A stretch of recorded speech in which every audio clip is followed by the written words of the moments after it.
കർത്താവിൻ്റെ അതിവിശുദ്ധ നാമം വാഴ്ത്തപ്പെടുമാറാകട്ടെ. മത്തായി എഴുതിയ സുവിശേഷം 26-ാമത്തെ അധ്യായം അതിൻ്റെ 8-ാമത്തെ വാക്യത്തിൽ നാം ഇങ്ങനെ വായിക്കുന്നു: ശിഷ്യന്മാർ അത് കണ്ടിട്ട് മുഷിഞ്ഞ്, ഈ വെറും ചെലവ് എന്തിന്?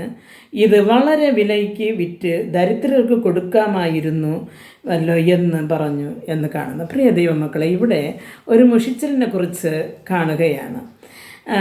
യേശു ഒരിക്കൽ ശിഷ്യന്മാരുമായി ബെഥേനിയയിൽ കുഷ്ഠരോഗിയായിരുന്ന ശീമോൻ്റെ വീട്ടിൽ അവർ വിരുന്നിനിരുന്നു. അപ്പോൾ അവിടെ ഇരിക്കുന്നത് അറിഞ്ഞിട്ട് ഒരു സ്ത്രീ ഒരു വിലയേറിയ ഒരു തൈലം കൊണ്ടുവന്ന് ക്രിസ്തുവിൻ്റെ പാദത്തിലൊഴിച്ചു. അപ്പോൾ ഇത് കണ്ടുകൊണ്ട് ശിഷ്യന്മാർ പറയുന്ന ഒരു വാക്കാണ്. അപ്പോൾ ഇന്നും നാം ദൈവസന്നിധിയിൽ നോക്കുമ്പോൾ ദൈവനാമത്തിന് വേണ്ടി കൊടുക്കുമ്പോൾ ഈ പാഴ്ചെലവ് എന്തിന്, ദൈവത്തിന് പണം ആവശ്യമോ എന്ന് പറയുന്ന പലരെയും നാം കണ്ടിട്ടുണ്ട്.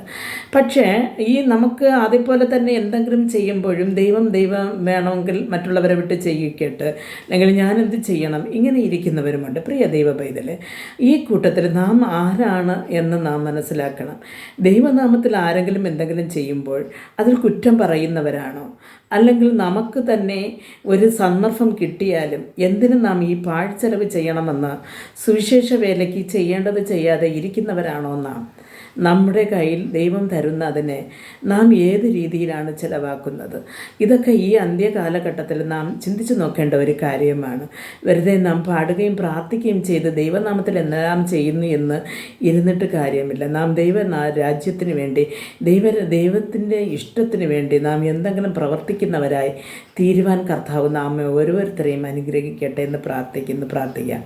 ഞങ്ങളെ അതിവാത്സല്യമേ സ്നേഹിച്ച് വഴി നടത്തുന്ന സ്വർഗ്ഗസ്ഥ പിതാവേ, ഈ വചനം കേട്ടുകൊണ്ടിരുന്ന അങ്ങയുടെ പൈതങ്ങൾ കർത്താവെ, ഒരിക്കലും ദൈവരാജ്യത്തിൻ്റെ മഹത്വത്തിനായി അങ്ങയുടെ ജോലിക്കായി ചെയ്യുന്നത് വെറും ചിലവായി കരുതാതെ കർത്താവിൻ്റെ നാമമഹത്വത്തിനായി എന്തെങ്കിലും ചെയ്യുവാൻ പ്രാപ്തി ഉണ്ടെങ്കിൽ, മനസ്സുള്ളതുപോലെ ചെയ്യുവാൻ തക്കവണ്ണമുള്ള കൃപ അങ്ങ് നൽകി കൊടുക്കണമെന്ന് പ്രാർത്ഥിക്കുന്നു.